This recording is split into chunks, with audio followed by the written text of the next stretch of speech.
As Kenyans affected by the terror at Westgate begin to rebuild their lives, the owners of various businesses at the mall are also struggling to recover from the losses, not just of hard material property, but also of loyal customers.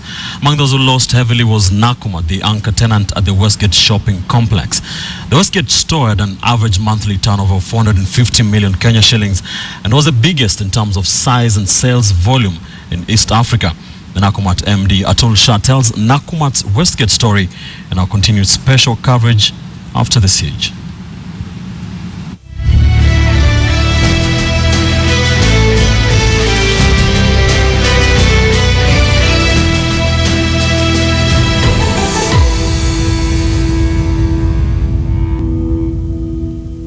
We have the supports of our customers.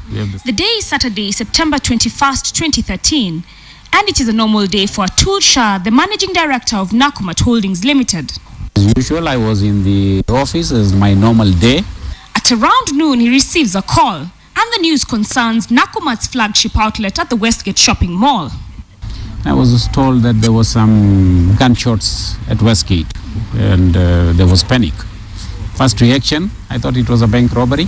It will end in a couple of minutes, and all will be well, and let's hope that nobody gets injured. The tone of subsequent calls, however, changes drastically, and Atul knows there is nothing ordinary about what is going on at Westgate. As peculiar as it may sound, this is not a normal robbery. Westgate is under terrorist attack. Started receiving many calls that it is an attack.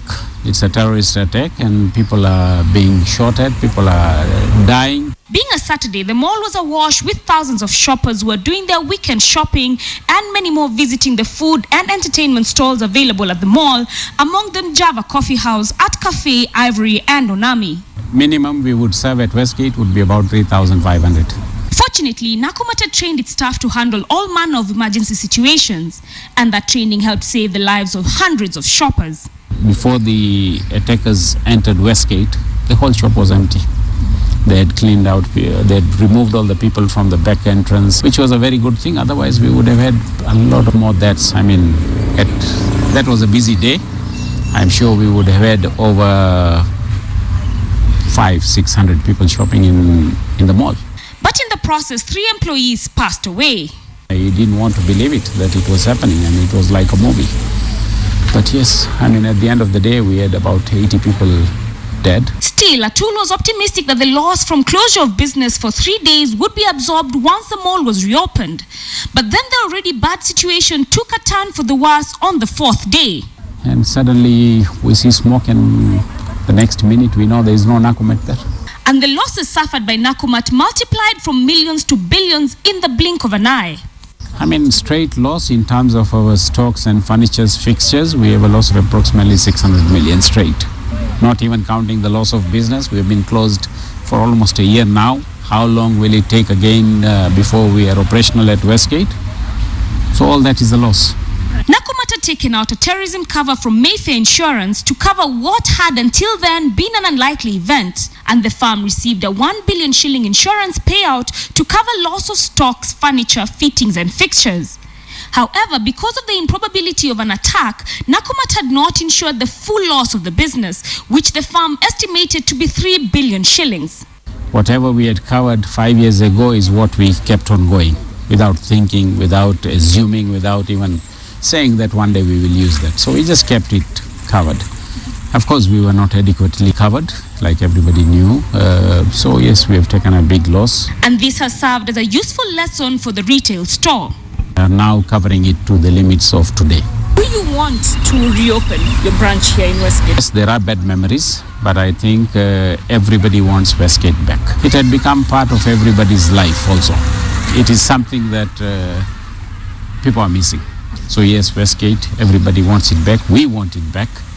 When they're estimating that the shopping mall will be back to life? Shopping mall, it is good to note that there is some work going on in terms of cleanup and some renovations going on.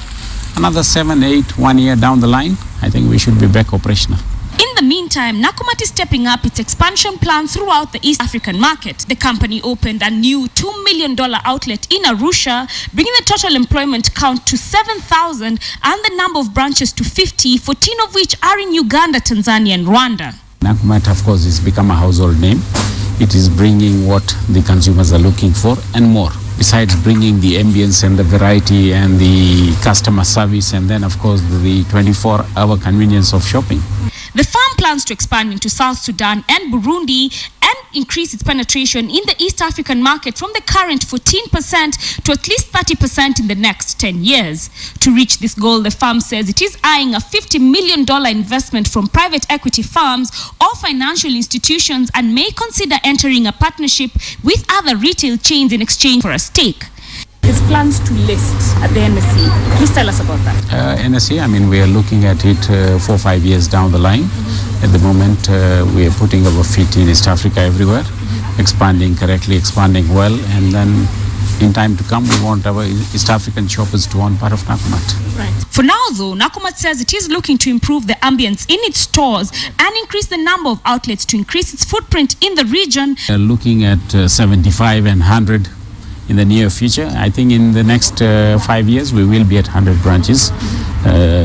Of course, predominantly in East Africa, but we are also looking at growing beyond East Africa. Opportunities are many, but East Africa alone has a lot of opportunities. As Henry Thoreau said, all misfortune is but a stepping stone to fortune. And for Nakumatt and other businesses, the Westgate incident will just be a speed bump to even greater success in the future. Adelaide Changole, KTN.